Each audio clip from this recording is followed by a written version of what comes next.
मोनसे बाथ्राया मा गावनि सुथुरखौ जायफोर दुर्बल होननानै सानबाय बेनि जेननाया बेयावनो जागायजेनबाय होननानै इउपिपिएल हान्जाया रावखौबो दुर्बल होननानै सानाखै जोङो कनफिडेन्ट जों देरहानो हागोन बेयो मोनसे डेम'क्रेसिनि फेस्टिभेल इलेक्शना बे फेस्टिभेलखौ जोङो जेरै जोंहा दुर्गा फुजा फैयोबा जोंहा बैसागु फैयोबा दमासि फैयोबा दख'ना गोदान गाननानै जोमग्रा गोदान गाननानै लंपेन्ट गस्ला गोदान गाननानै गामसा गोदान गाननानै जों रंजा बाजा रंजाहोयो बेबायदिनो जोङो नैबे डेम'क्रेसिनि फेस्टिभेल इलेक्शनखौबो जों रंजा बाजायै जों ओंखारलांनानै भट होनांगौ रंजा बाजायै केम्पेइन खालामनांगौ बाव बुलायनायनि बुथारलायनायनि होसोलायनायनि गावजों गाव गाज्रि मोनलायनायनि खुनु बेयाव माने बाथ्रा थानो नाङा बिसायख'थिया फैगोन आरो थांगोन नोंजों आंजों जेब्लायबो जों समाजाव रायजो जालायनांगोन बेखायनो बिसायख'थिखौ लानानै गावजों गाव मोहेरलायनायनि सोंखारिलायनायनि जेबो थासारि जाहाथे फैया बेनि थाखायनो आं मोनफ्रोमबो पार्टिखौ आं खावलायहरबाय खुलुमबाय स्टुडिअ'आव दङ आं बड'लेण्ड बुब्लिनि गाहाय सामलायगिरि राजिब बसुमतारी आरो बे समाव नोंथांमोना नुगासिनो दं दे फैगौ लक'सभा बिसायख'थि थामहिनबा 2024 मायथाइनि जानो गोनां लक'सभा बिसायख'थि आरो गेजेराव माखासेल' सान दंसै आरो बेखौ लानानै जोंनि बड'लेण्ड बुब्लि आपकामिं मोनसे टक श' लागासिनो दं माखासे राजखान्थिनि दैदेनगिरि बिथांमोनजों स' बे थिग बेबायदिनो दिनैबो फिन आरोबाव जों सासे मैखोम राजखान्थिगिरि दैदेनगिरि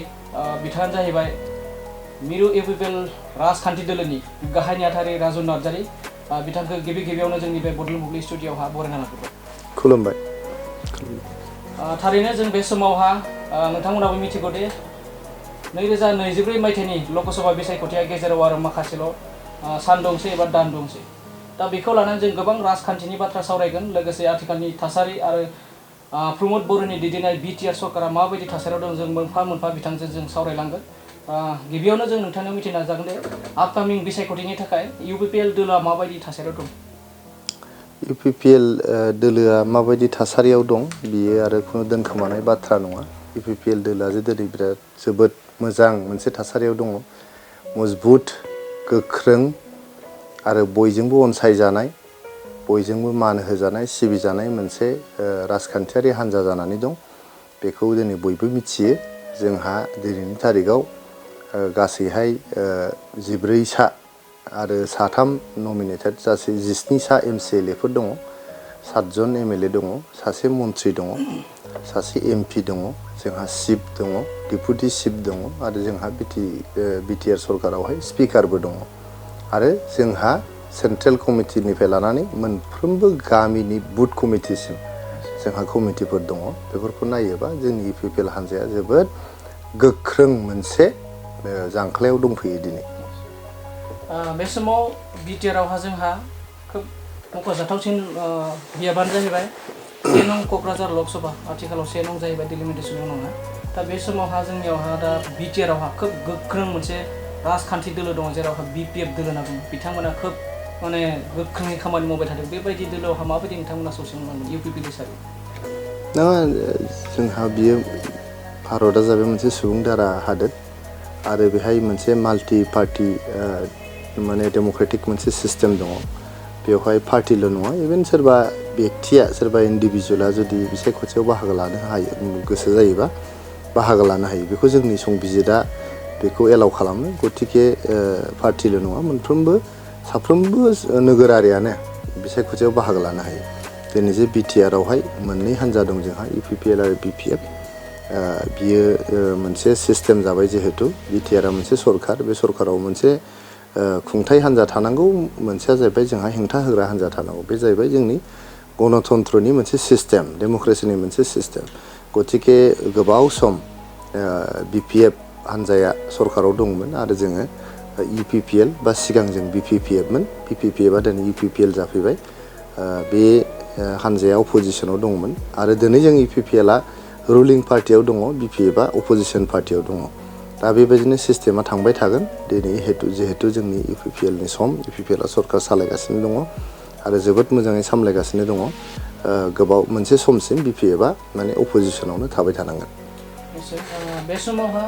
फैगौ लकसभा बिसायख'थिखौ नोजोर होनानै बिपिएफनि गाहाय हाग्रामा महिलारि बिथाङा इउपिपिएलखौ थोंजों थांखिना बुंदों जे फैबाय थानाय लकसभा बिसायख'थियाव इउपिपिएल बायदि राजखान्थि दोलोआ जेबो फेक्टर जानो हाया आरो बियो थामथि लिस्टआवबो फैया होनना बुंदों मा बुंगोन बेनि सायाव मानगोनां हाग्रामा महिलारि सारा मा बुंदों आं बेखौ खोनायाखै डाइरेक्टलि दा नोंथांनिफ्राय खोनानानै बेबायदि बुंमारोब्ला बिथाङा जुदि बेबायदि बुंमारदोंब्ला मोननै बाथ्रा, मोनसेया जाहैबाय गणतन्त्र हादोराव बयहाबो बाथ्रा बुंनो मोन्थाय दङ, बेयो जोंनि फान्डामेन्टेल राइट, माने freedom of expression is fundamental right of every citizen of India, बिथाङा बुंनो मोनो। खिन्थु दिनैनि थारिखआव रियालिटिखौ नायोब्ला हाग्रामा महिलारि बिथाङा जोबोद दुरबल स्थितियाव दङ। हाग्रामा महिलारि बिथां सारनि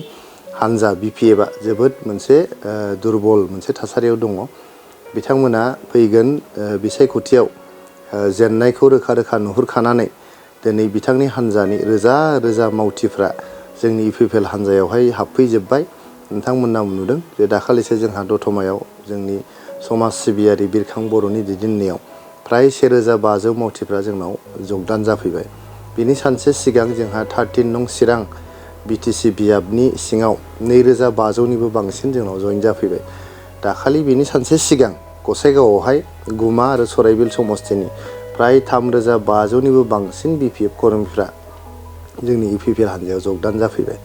दा बेफोरखौ गासिखौबो नायजोबनानै BPF हानजाया जोबोद जे दुरबल मोनसे थासारियाव दङ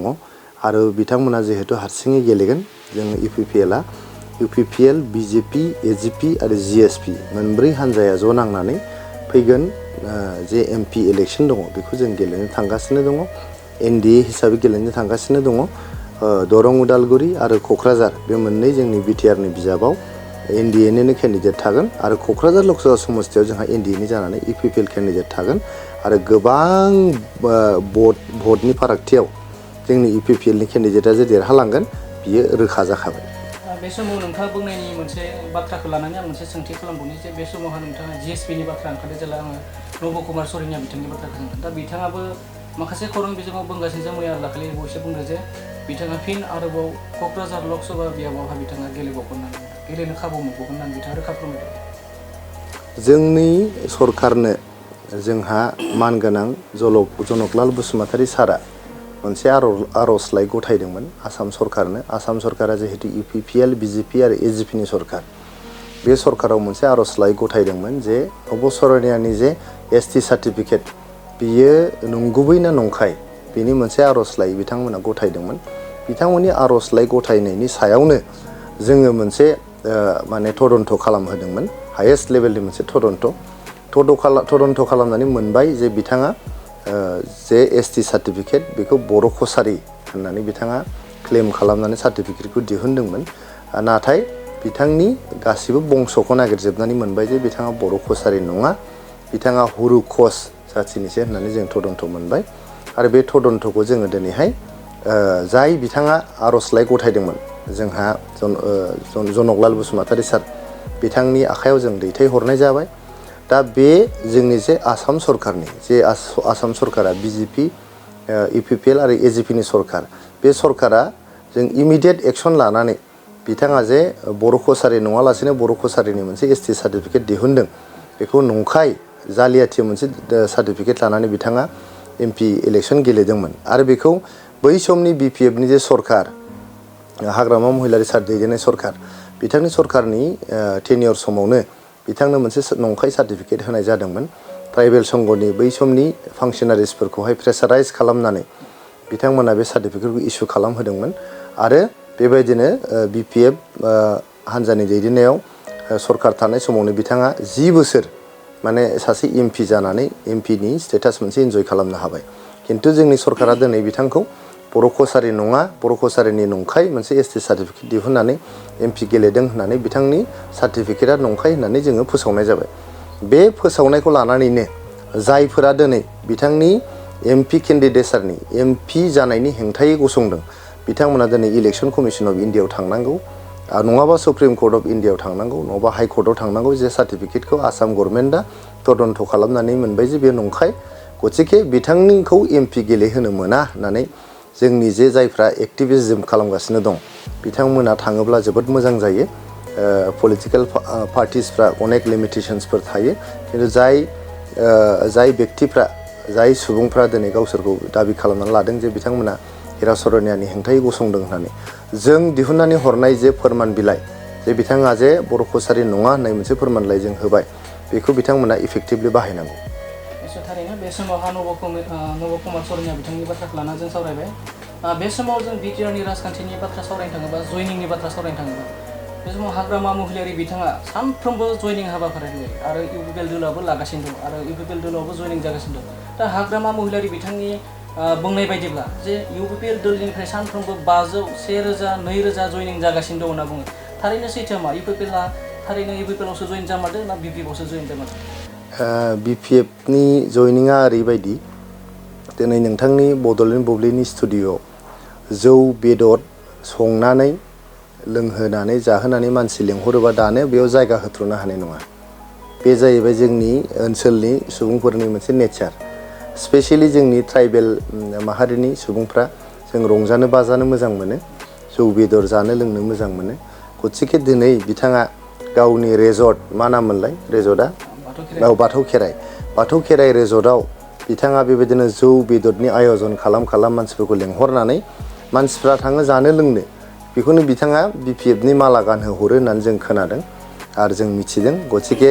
बिथाङा बे रेजर्टखौ नुफेरै मानसिबो गोबां दं। बे रेजर्टखौ नायनो थांनायखौबो माने बिपिएफनि माला गानहोहरो होननानै जोंनाव मोनसे कमप्लेन गोग्लैदों। आरो देरफुनाय लाइमोनफोरखौ दासो कलेज फरायफैजेननाय, दासो माने बबेबा इउनिभारसिटि फरायफैजेननाय बे लाइमोनफोरखौ बिथाङा माने जौ बेदरनि लब देखायनानै, थाइसे थाइनै रांनि लब देखायनानै बे रेजर्टआव लाङै बिपिएफनि माने मा होनो बिपिएफनि माफ्लार गानहोहैदों होननानै जों खोनादों। बियो जोबोद दुखुनांथाव। बिथाङा बेखौ खालामनो नाङा। गामि थांनानै जयनिं खालामहैहोदों। जों जेरैहाय गामि थांदों, बियाब थांदों, ओनसोल थांदों, दाब जायगायाव थांनानै जों रायजोफोरजों सावरायनानै रोजा रायजोफ्रा दिनै इउपिपिएलआव जयेन जादों। जों रावनोबो जौ बेदरबो जाहोआखै, लोंहोआखै, रां रुफाबो जों रानाखै। गथिखे बिपिएफनि जयनिंआ जे नंखाय आरो इउपिपिएलनि जयनिंआ जे नंगौ बेनो फोरमान। बे समाव जों फिन आरोबाव आथिखालनि प्रमद बर'नि दैदेननाय बिटिआर सरकारनि सायावबो गोबां अजद दैखांबाय थायो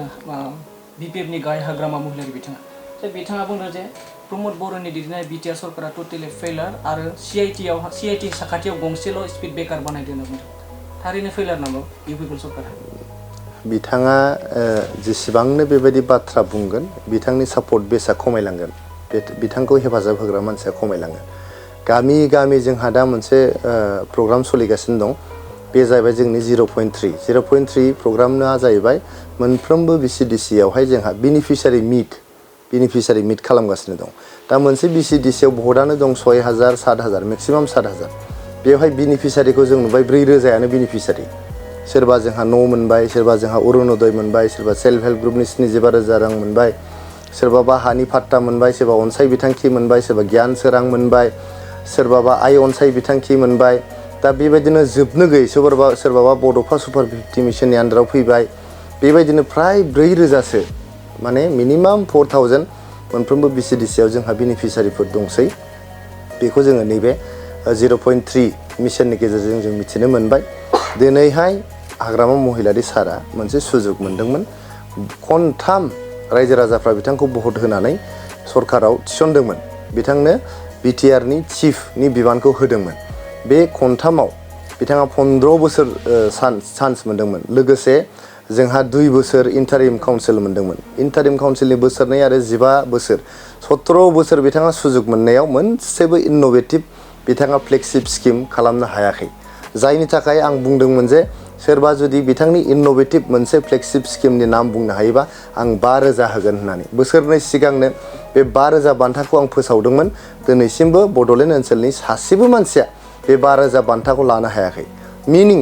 बिथाङा 15 बोसोर थानाय समाव, 17 बोसोर थानाय समाव खालि मा खालामदों? गावजों गाव बुलाय सोलाय खालामदों, गावजों गाव होसोलाय होदों, गावजों गाव न' सावलाय होदों, जेब्लायबो दावराव दावसिनि बिथाङा परिस्थिति माने क्रिएट खालामदों। गथिखे दिनै रायजो राजाफ्रा बिथांखौ जोगारनानै, बिथांखौ रिजेक्ट खालामनानै प्रमद बर' सारनि दैदेननायखौ बिसास खालामदों आरो प्रमद बर' सारखौ माने दैदेननो थाखाय बिथांनो खाबु होदों। आरो बे खाबुआ गोबाव समनि थाखाय थागोन। हाग्रामा महिलारि सारा जेसेबांखि हख्रावा मानो इमिडियेटलि बे चेन्जआ फैनाय नङा। थारैनो बे समाव जों फिन आरोबाव सावरायबावगोन बिथांजों राजखान्थिखौ लानानैनो। बे समावहा नोंथाङा गोबां स्किमनि एबा मिसननि बाथ्रा बुंबाय। मख'जाथावदि प्रमद बर'नि दैदेननाय बिटिआर सरकारा 40+ माने मिसन दङ। दा बेफोरखौ जों सावरायनो थांबा गोबां सम लागोन। दा बेनि गेजेरावनो आं मोननै नोंथाङा मख'नाय बे मिसनखौ लानि आङो जे हानि पाट्टा होनाय आरो बिथिं 75,000 सेल्फ हेल्प ग्रुपनो रां होनाय बेखौ लाना खोब इसु जाबाय थायो गेजेर गेजेर आरो लोगोसे आथिखालनि खोब माने लाइमोन हिसाबै BPFनि खामानि मावबाय थानाय कास्टम बसुमतारी बिथाङा बुंदों जे हा पाट्टाखौ बिथाङा थोंजों होआखै होनना बुंब्लाबो नाथाय बिथांनि बुंनायाव जों हमनो हादों जे UPPL सरकारा हानि पाट्टा बहा होदों होनना बुंदों होआखै बायदि बिथाङा बाथ्रा बुंदों थारैनो बे सैथो नामा? कास्टम बसुमतारीया आंनि फंबाय आंनि उन्दैसिन जायो आरो कास्टम बसुमतारीया मैया दाखालिसो राजखान्थियाव फैदों आंनि गोसो गोरबोनिफ्राय जोबोद गाहाम हामलायनाय बिथांनो जासिहरबाय राजखान्थिनि फोथाराव बिथाङा जौगालांथों बिथाङा जेब्लायबो सिगांलांनो हाथों मोनसे पजिटिभ सिन्थाधारा लानानै बिथाङा मावलांबाय थाथों नाथाय बेखौसो आं बुंनो लुबैयो आं कास्टम बसुमतारीनि बुंनायनि फिननाय आं होनो लुबैयाखै खिन्थु BPF हान्जाया जुदि बुंनो सानोबा जों हानि पाट्टा होआखै दाखालिसो जों कुसुगाव आंनि प्रेजेन्सआवनो 10,840 फेमिलिनो जोङो हानि पाट्टा रानना होदों रायजोफोरनो एकदम स्टेजाव थांनानै हा रानदों बयबो मिडिया बेखौ कभार खालामदों गथिखे आं नोंथांखौ बुंनो लुबैदों जायखियानो जाया मानो कास्टमबाबो जिहेतु कास्टमा आंनि उन्दैसिन आरो फंबाय बिथांखौ खोमायाव खेबनानै लाबो नोंथाङा गोबारै दाखेब सागोन बेखौ खेबनानै लानानै फै बहा बहा हा होदों बबे बबे न'खरा आं बेखौ देखायग्रा जागोन नोंथाङा खोमाखौ खेबग्रा जा आरो 75,000 रां सेल्फ हेल्प ग्रुपनो होनायखौ जों आगोलाव 3,865 3,865 ग्रुपनो होदों दा नै इमिडियेटलि जोङो नैबे सप्तानि गेजेरावनो 6,000 ग्रुपनो होनो थांगासिनो दंबावो सेल्फ हेल्प ग्रुपनो 25,000 करि 75,000नि प्रथम किस्ति 25,000 करि जों खनथाम होगोन गथिखे बे जिनिसखौबो जुदि नुवाखैबा जोङो ओइदिनखालि जेदिनखालि सेल्फ हेल्प ग्रुपनो जोङो 75,000नि फार्स्ट किस्ति 25,000खौ जेला होगोन कास्टम बसुमतारी फंबायजों लोगोसे सोर सोर फैफाबावो जों स्टेजाव शेयार दोनगोन नोंथांमोना लिंनानै लानानै फै जों लिंबाथ' फैनाय नङा बिसोरो मिडियानि मानसि लिंबा फैगोन जों जेबो माने रायाबो बुङाबो जों स्टेजाव दोनगोन आरामसे जाहो लोंहो नङा होमबा अनलाजों दाउजों अमा गोरान एवनाय मा जानो गोसो जायो बेखौनो जाहोनानै जोङो ओइदिनखालि जोङो सेल्फ हेल्प ग्रुपनो माने जे चेक होगोन ओइदिनखालि बिथांखौ जों स्टेजाव फज'नानै दोनगोन नोंथाङा लिंनानै लाबो आरो जों 1 लाख जोंनि लेन्ड एन्ड रेभिनिउनि मानगोनां EM one of the most efficient EM Ranjit Basumatary आदानि दैदेननायावहाय जोङो आरो 1 लाख हा होनो थांगासिनो दङ जोंनि प्रमद बर' सारनि दैदेननाय आरो जोंनि रनजित बसुमतारी आदानि माने दैदेननायावहाय जोङो नैबे बोसोरनैयावहाय आरो 1 लाख परियालनो जों हा होनो थांबावगासिनो दं थांनाय बोसोरथामाव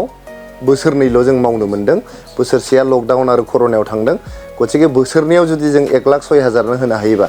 आरो जोंहा 94,000ल' होबावनांसिगौ 94,000खौ जों नैबे बोसोरनैयाव इजिलि हागोन आरो जों सिगां खामानि सोलोंनो सम लादों दा जिहेतु जों खामानिखौ रोंबाय आरो स्पिडआव जों मावनो हासिनबावगोन गथिखे नोंथाङा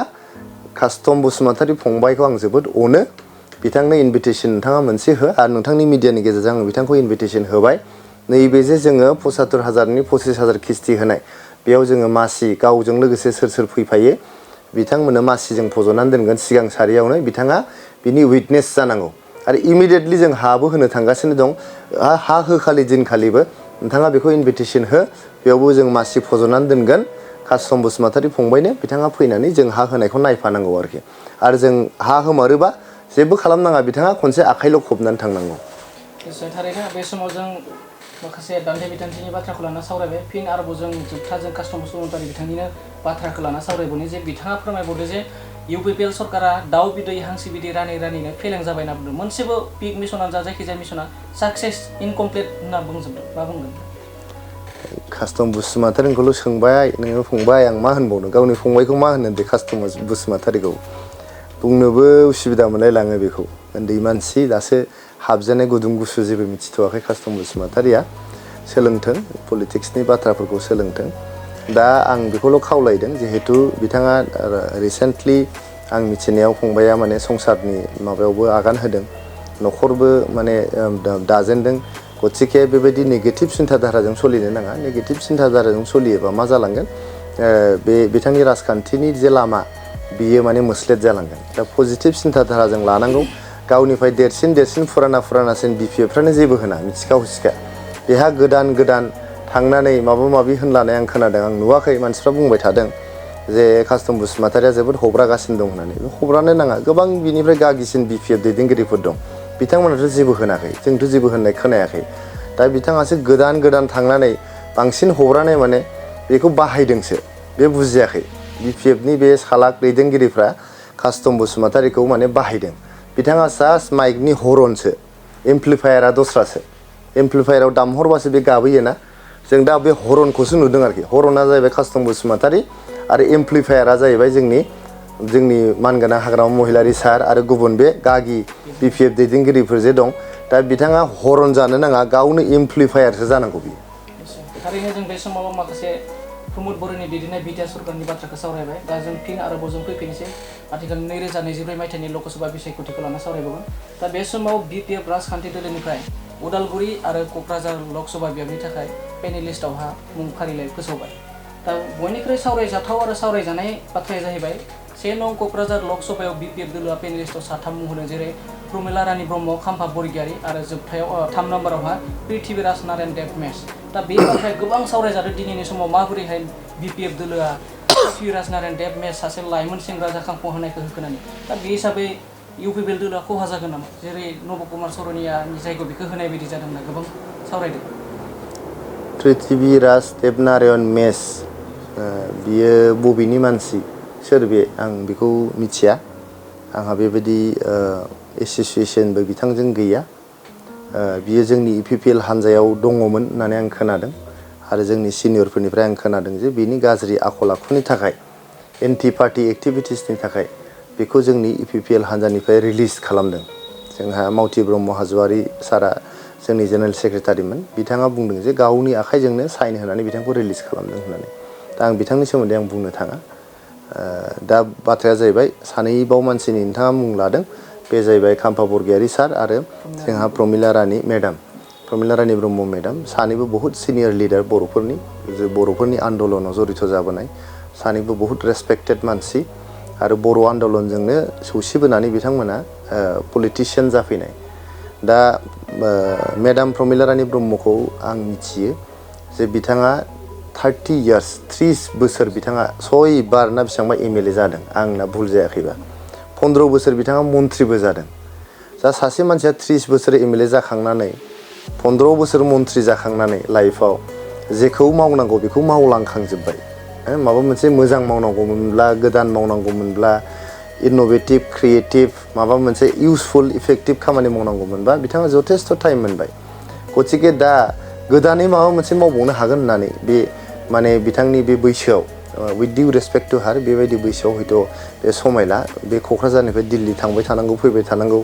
बेबायदिनि हयथ' सम नंला दा न'खराव थानानै फिसा फिसौ बेफोरजोंहाय आराम ग्रें रायजो जानायनि सम फैबाय बिथाङा आन्दलनाव दंमोन आरो बिनि जथेस्थ बिथाङा बेनिफिटबो मोनबाय रेसपेक्टबो मोनबाय गुबुन सासे दैदेनगिरि जोंहा खाम्फा बरगयारी सार आंनि जोबोद क्ल'ज मानसि बेबो सासे रेसपेक्टेड एजुकेटेड आरो क्वालिफाइड मानसि बिथाङा नाथाय बिथाङाबो थोजासे सम मोनबाय बिथाङा 15 बोसोर खनथाम डिपुटि चिफ जाबाय लोगोसे खननै इन्टारिमाव बिथाङा बोसोरनै इन्टारिमाव बिथाङा EMबो जाबाय गतिके बिथाङा थोजासे सुजुग मोनबाय आरो गावहा माबा मोनसे मावनांगौ दंमोनब्ला समाजाव अलरेडि बिथाङा बेखौ माने मावनो सुजुग मोनबाय दा बै समाव जेखौ मावनो हायाखै दा जे MP जाबा माबा मोनसे मावनो हागोन बे जिनिसखौ हयथ' रायजोफ्रा साननाय नङा आंनि गोसोआ एटलिस्ट साना गतिके आङो लुबैदोंमोन जे BPFआ सोरबाफोर जुदि सासे मोजां फ्रेश केन्डिडेट होयोमोनबा क्वालिफाइड एजुकेटेड जायफ्रा माने नेसनेलि इन्टारनेसनेलि एसे नेटवर्क गोनां मानसि जोंहा सासेल' नायल' जाल' MP जानानै थांगोन बे सासे मानसियानो थांनानै पार्लियामेन्टआव एसे गोख्रों भइस लाखिहैनो हानाय पार्लियामेन्टआवहाय जोंनि हारिनि जोंनि ओनसोलनि माने दाबि दावाफोरखौ गांनाय उखैनायखौ सुफुंहैनो हानाय मानसि जानायमोनब्ला मोजांमोन दा बिथांमोना अलरेडि टायार्ड एन्ड टेस्टेड नङा होमबा tried and tested and also' tired मेंबायबो बिथांमोना आरो ट्राइड एन्ड टेस्टेड जेखौ इंराजियाव आं दाखालि बुंदों जे बिथांमोना स्पेन्ट हर्स माने बाहायजाखांनाय गराय आरो स्पेन्ट हर्स बिथांमोना गतिके दा आरो माने बिराद गोख्रैयै खारबावगोन बा माबा मोनसे खालामबावगोन बेबायदि होननाय जिनिस दं आरो सासे मानसियानो एकदम थैजासिम मोनसे माने पलिटिकेल पावाराव थानांगौ होननाय बेबायदि बाथ्रा जेबो गैया गोदान जेनेरेसनाबो खाबु मोननांगौ गोदान जोलैयाबो खाबु मोननांगौ गोदान जोलैनि गोदान मिजिं गोदान साननाय हनाय गोदान इयुन लानानै जोङो हान्थिनांगौ बेनि थाखायनो जोंनि गोदान जोलैया बे स्पेन्ट हर्सफोरखौ सापर्ट खालामबावगोन होननानै आं साना थारैनो बे समावहा फिन आरोबाव जों सावरायबावगोन जे लकसभा बिसायख'थिखौ लानानै जे आथिखालावहा बिटिआरआवहा मोननै लकसभा बियाब दङ दरं उदालगुरि आरो क'क्राझार दा बे हिसाबै कंग्रेस पार्टियाबो गावबा गाव दोलोनि फारिलाइखौ फोसावनाय बायदि जाबाय बिपिएफ दोलोआबो नाथाय दासिमबो इउपिपिएल जथाय सरकार बिजेपि इउपिपिएल जिएसपि एजिपि जथाय सरकारा फोसावनाय जायाखै माला फोसावगोन आरो फोसावनायनि समानो जायाखै दाबो जेब्लानाखि बिसायख'थिखौ फोसावगोन अब्लासो बिजाथिखौ फोसावगोन गथिखे रावबो फोसावाखै दाबो बिजाथि कंग्रेसआबो फोसावाखै बिजेपिआबो फोसावाखै एजिपिआबो फोसावाखै हयथ' सिंजों सिं सावरायलायबाय थादों जोंनि दोलोआव दाबो जोङो बिदि फर्मेलि सावरायलायनाय जायाखै इउपिपिएल हान्जायावहाय सावरायनायनि समबो जायाखै जेब्ला बिसायख'थिखौ डिक्लेयार जागोन जिहेतु जों फुल्लि प्रिपेयार्ड गाबोन बिसायख'थि जायोबा गाबोनबो जों गेलेनानै देरहानायनि जोंहा सक्ति दं दिनै इउपिपिएलहा गथिखे जोंहा बेबायदि स्पेसियेल सावरायलायनांगौनि सिगांनिफ्रायनो एकदम साखाफारा जानांगौनि जेबो बाथ्रा गैया जेब्ला बिसायख'थिनि डेटखौ फोसावगोन टाइमखौ फोसावगोन अब्लानो जोंनि बिजाथियाबो फोसावजागोन आरो जोङो गेलेनानै जिहेतु जोंहा भारतनि मानगोनां प्रधान मन्त्रि नरेन्द्र मदि बिथांखौ थामथि खेबनि थाखाय प्रधान मन्त्रि खालामनायनिसो बियो मोनसे बिसायख'थि बेवहाय खुनु कुइसन गैया नोंथांमोना साननानै लिजा मोनफ्रोमबो बिजाबावनो नरेन्द्र मदि सारानो गावनो गेलेगोन बायदि नोंथांमोना साननानै ला आरो दिनैनि थारिखआव नरेन्द्र मदि सारनि हेंथायै गेलेनो हानाय रावबो गैया रावबो दैदेनगिरि गैया भारतआव जोंनि आसामाव आरो जुनियाबाव जोंनि आसामनि गिबि मन्त्रि डक्टर हिमन्त बिश्व शर्मा सारजों फेर मारिनो हानाय जुजिनो हानाय रावबो गैया दाखालि नोंथांमोना नुबाय कंग्रेसनि 4 एमएलए आ बुंदों जे कंग्रेसावनो थानानै बिथांमोना बिजेपिखौ सापर्ट खालामगोन होननानै गथिखे जोंनि बिजाबावबो आं सानो जे बेवहाय कंग्रेस बिपिएफ गुबुन नङा बयबो ज' जानानै एनडिएनि केन्डिडेटखौनो सापर्ट खालामगोन आरो एइबार एनडिएनि केन्डिडेटआ बेयाव सानस'नो हायै भट मोननानै देरहालांगोन थारैनो बे समाव सम बाथ्रा ओंखारो जे इउपिपिएलआ क'क्राझार बियाबावहा लकसभा बियाबावहा टिकेट मोना दा बेफोर बाथ्राखौ लानानै माखासे रायजो राजाफ्रा खोब कनफिउज जाबाय थायो थारैनो मा बुंगोन बे बाथ्रायाव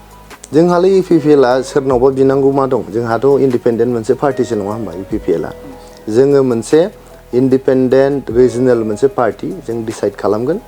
जोङो अलरेडि होनबाय जों एनडिएनि एलायन्स पार्टनार बेखायनो जों बुंदों जोंहानाव मोननै नालाय एनडिएनि गुबुन पार्टनार जोंनि बिजेपि भारतीय जनता पार्टिनो जों मोनसे समस्ति हगारदों आरो जों क'क्राझार बियाबखौ जों लादों गथिखे जोङो इउपिपिएलआ बावहाय सोरनावबा बिनायनि बाथ्रा गैया इउपिपिएलआ गावनो इन्डिपेन्डेन्टलि डिसिसन लानानै क'क्राझार बियाबखौ जोङो गेलेगोन आरो बेखौ जों गोबां भटजों देरहालांगोन बे समावहाय इउपिपिएल हिसाबै मा इस्युखौ लानानै रायजो राजानि भटखौ गोबां इस्यु दङ गिबि इस्युआ जाहैबाय जोंनि बिटिआर एकर्डनि 100% इमप्लिमेन्टेसन इस्यु दं जोंहा सेकेन्डआव जोंहा जे जोंनाव गोजोन जे फैबाय पिस फैबाय बे पिसखौ जों बोरै सास्टेनेबल खालामनो हायो बे मोनसे जोंनाव एजेन्डा दङ नेक्स्ट जोंना लाइमोनफ्रा दिनैहाय गोबां बोसोर बिपिएफनि सरकारनि आन्डारावहाय आनइमप्लयड जादोंमोन बयबो इजि मानिनि उन खारनांदोंमोन गथिखे जोङो लाइमोनफोरनि इमप्लयमेन्टनि बाथ्रा माबोरै बांसिननिफ्राय बांसिन इमप्लयमेन्ट होनो हायो बे जोंहा मोनसे एजेन्डा दं गुबुन मोनसे जोंनि इस्युआ जाहैबाय जोंनि ओनसोलावहाय जोंनि सोलोंथाइनि मानदान्दाया जोबोद गाहाय quality of education is very ल' जों क्वालिटि अफ इडुकेसनखौ बोरै बांहोनो हायो जोंनाव माने एजुकेसनेल इनफ्रास्ट्राक्चारखौ बोरै बांहोनो हायो मोनसेया जाहैबाय एक्सेस गुबुन मोनसेया जाहैबाय क्वालिटि बे मोननैखौबो जों बोरै बांहोनो हायो बिनि थाखाय जों खामानि मावनांगोन गुबुन फारसेथिङै आं सिगाङावनो बुंबोबाय थादों जोंनि ओनसोला जोंनि भुटान हादोरनि जोङो आफां हादोरसा गथिखे भुटान हाजोनिफ्राय हरखाबै बोहैबोनाय दैफोरा जोंनाव बाना सोमजिहोयो बाना सोमजिनानै गोबां हाफ्रा जोंना खुरखानानै थाङो आरो जिहेतु बियो मोनसे इन्टारनेशनेल इस्यु माने इन्डिया आरो भुटाननि गेजेराव मोनसे इस्यु बियो गथिखे जोङो पार्लियामेन्टआव थांनानै गभर्नमेन्ट अफ इन्डियाजोंहाय लबि आरो एडभकेसि खालामनानै भुटान हादोरनि गभर्नमेन्टजोंहाय सावरायनानै बेनि मोनसे सास्टेनेबल सलुसन जों बोरै लाबोनो हायो जोंनाव हरखाबै बाना जाफैनायखौ बोरै होबथानो हायो हा खुरखानायखौ बोरै होबथानो हायो बेनि जोङो खामानि मावनांगोन जोंनि ओनसोलाव हारिसानि गेजेराव दावराव दावसि फोथायलायनाय गैयै जेब्लायबो जोङो माने गावजों गाव आलादा आलादायै थालायनायनि मोनसे मानसिकता दंलायो बे हारिसाफोरनि गेजेराव जों फोथायलायनायखौ बोरै लाबोनो बोरै बिथांमोनखौ माने गोजोनै थांनानै थानायनि जोङो बेबस्था खालामनो जों बेखौ नायनांगोन फारसेथिङै जोंनि लाइमोनफोरनि गेजेराव फेग्रा मुवा बेसाद बाहायनायनि जे हार बियो बांनायनिफ्राय बांलांगासिनो दं बेखौ जोङो बोरैहाय फोसाबनो बोरैहाय जोङो बेखौ बाङायनिफ्राय बाङाय खालामलांनो बे जोंनि गेजेराव मोनसे एजेन्डा दं गुबुन फारसे आइजोफोरनि जौगानाय दिनै आइजोफोरनि सायाव गोबां भाइलेन्सफोर डमेस्टिक भाइलेन्सआनो जा रेप मार्डार मलेस्टेसन बियो बांनो हमदों बेयाव जों क'क्राझार बियाबनि सिङाव जोंनि UPPL हान्जानि जाय बिजाथिया देरहालांगोन बेखौ जोङो बिथांखौहाय माने बेफोर इस्युनि सायावहाय एकदम फकास्ड भाबै खामानि मावनानै बे जेंनाफोरनि सुस्रांनाय बोरै लाबोनो हायो बेखौ जोङो नाजालांनायनि माखासे एजेन्डाफोर जोंहा दङ। निश्चय थारैनो बे समावहा फिन आरोबाव नोंथांनाव मोनसे सोंथि जे आथिखालाव ससियेल मिडियानि गेजेरजोंबो लोगोसे खना खनला नोंथांनि मुङा फैगासिनो जे फैगौ लक'सभा बिसायख'थियाव बा 2024 मायथाइनि UPPL दोलोनि जानानै नोंथांखौनो गेलेगोन होननानै जों माखासे ससियेल मिडियानि गेजेरजों जों सावरायनायखौ नुनो मोनदों। थारैनो नोंथांमोनखौ जोबोद गोजोननाय होयो, जोबोद साबायखर होयो। नोंथांमोना मिडियाया बा जोंनि बड'लेण्ड ओनसोलनि जार्नालिस्टफ्रा आंखौ जोबोद मोजां मोनो, जोबोद अनो। गोदोनिफ्रायनो जिहेतु आङो थांनाय 20 बोसोर जेब्लानिफ्राय आं इउनिभारसिटि नागारदों अब्लानिफ्राय 20 बोसोर नोंथांमोनजोंनो समान एक्टिभिजम खालामबोफाबाय, ससियेल एक्टिभिजम आं खालामदों, नोंथांमोना मिडिया एक्टिभिजम खालामदों। बे जार्नालिजम आरो ससियेल वार्कनि गेजेराव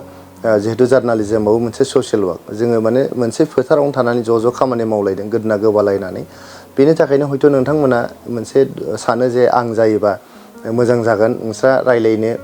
आंजोंहाय लोगो हमनो मोजां जागोन होननानै नोंथांमोना आंनि मुंखौ बारे लाबोबाय थादों। खिन्थु जोंनि हान्जायाव बेबायदि रावनिबो मुं लानानै सावरायनाय जायाखै। आं एटलिस्ट मिथिया जे बे जोंनि UPPL हान्जानि बिजाथिया सोर जागोन। जोंनि हान्जानि दैदेनगिरिफोर दं, मानगोनां दैदेनगिरिफोर। जोंहा प्रमद बर' सार थाबाय, जोंहा उरखाव ब्रह्म सार थाबाय, जोंहा रोंगोरा नार्जारि सार थाबाय, गबिन्द बसुमतारी सार थाबाय। बिथांमोना सावरायनानै सासे साबसिन मोजांसिन केन्डिडेटखौ नोंथांमोननि थाखाय माने फसंगोन। आरो एबार नोंथांमोना मिजिंथिनो हायो जे UPPL हान्जानिफ्राय सासे बर' मेम्बार अफ पार्लियामेन्ट नोंथांमोना मोननो थांगासिनो दं। आरो बे मेम्बार अफ पार्लियामेन्टआ सासे क्वालिफाइड इडुकेटेड मोजां मानसियानो जागोन होननानै आं मिजिंथियो। नोंथांमोना नेनानै थाबाय थादो, सम जाबानो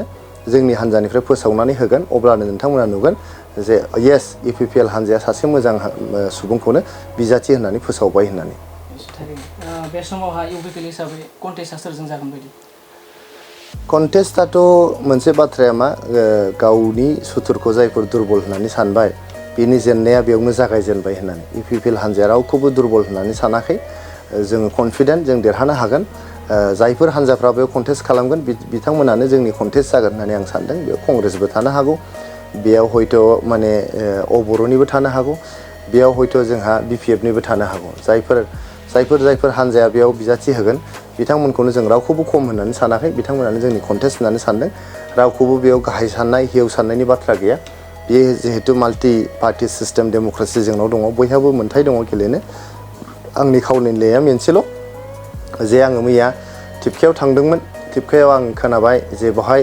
2009 मायथाइनि जे मेम्बार अफ पार्लियामेन्ट इलेक्सनाव बेवहाय BPFनि माखासे दैदेनगिरिफ्रा एकदमबारे जबरदस्तियै माने गुन्दा बाहिनीफोर बाहायनानै सानै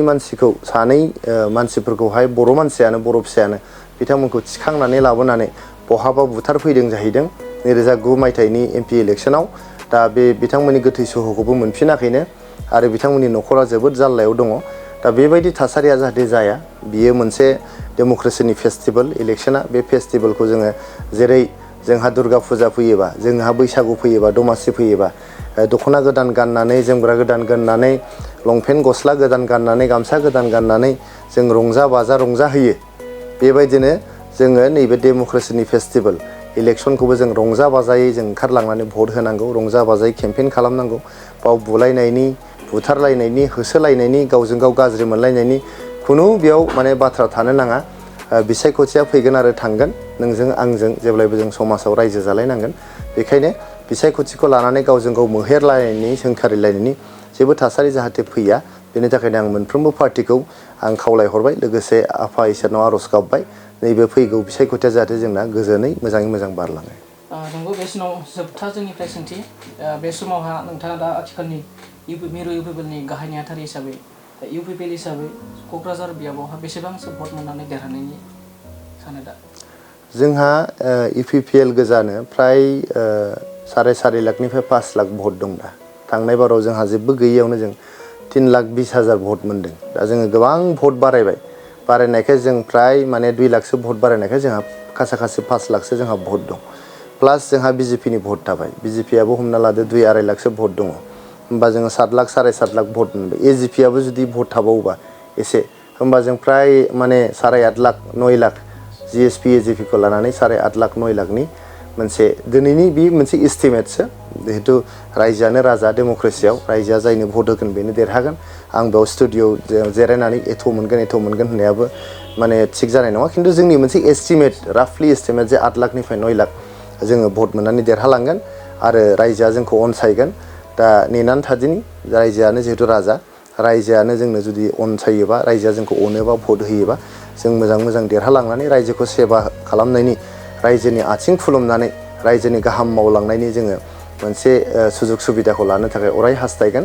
आङो रायजोखौ बेखायनो खावलायहरदों जाहाथे नोंथांमोना अराय UPPL हान्जाजों गसंथायो आरो प्रमद बर' सारनि आखाइखौ मजबुत खालामो निश्चय थारैनो नंगौ बे समाव जोंनि बे बड'लेण्ड बुब्लि स्टुडिअ'आव बिथां मिरु UPPLनि गाहाय नेहाथारि राजु नार्जारि एबा राजु कुमार नार्जारि बिथांजों जों दसे फैगौ लक'सभा बिसायख'थि लानानै सावरायबाय लोगोसे आथिखालनि बिटिआर सरकारखौ लानानैबो गोबां सावरायबाय आरो बिथाङा दिनैनि बे जोंनि बड'लेण्ड बुब्लि स्टुडिअ'नि गेजेरजों खावलायदों दि फैबाय थानाय लक'सभा बिसायख'थिया जाहाथे गोजोन जोबलाङो खुनु दाङाबाजि जाया बिथाङा बेखौ हास्थायदों दा बे समाव जोंनि बड'लेण्ड बुब्लि स्टुडिअ'आव फैनानै बेखिनि सम होनायनि थाखाय जोंनि बड'लेण्ड बुब्लि स्टुडिअ'निफ्राय एबा बड'लेण्ड बुब्लिनिफ्राय रोजा साबायखर खुलुमबाय आरो जोंनि बे आपकामिं टक श'आ एसेनोसै गोजोन्थों खुलुमबाय क'क्राझार नोगोरनि R&B लामाजों थांनाय बागानसालि वार्ड नाम्बार 8 आव रायजो राजाफोरनि गोग्गो देहा लाखिनो थाखाय सानजोरां इन्टारप्राइजआ गोदानै जेनेसा वेलनेस प्राइभेट लिमिटेड बेखेवदों। बे सानजोरां इन्टारप्राइज आयुर्वेदिक गलायाव मानसिनाव जानाय गेदेर बेरामनि मुलिफोरखौ मोननो हागोन। किडनिकआव अन्थाइ जानाय, आथिं आखाइ जरा सानाय, लिभार गाज्रि जालांनाय, मोदोमनि माननाय आरो बेनि अनगायैबो बायदि गेदेर बेरामफोरनि मुलिफोरखौ बे सानजोरां इन्टारप्राइजआव लांफैनो हागोन। सानजोरां इन्टारप्राइजआव गासै बेरामनि मुलिफोरखौ हलसेल राङावनो लांनो हागोन। सानजोरां इन्टारप्राइज बिगोमाया फोरमायबावनाय बायदिब्ला नैबे 9954157149 जानबुं नाम्बारनि गेजेरजों नोंथांनि गोनांथि जानाय मुलिफोरखौ सुलाद लानो हागोन।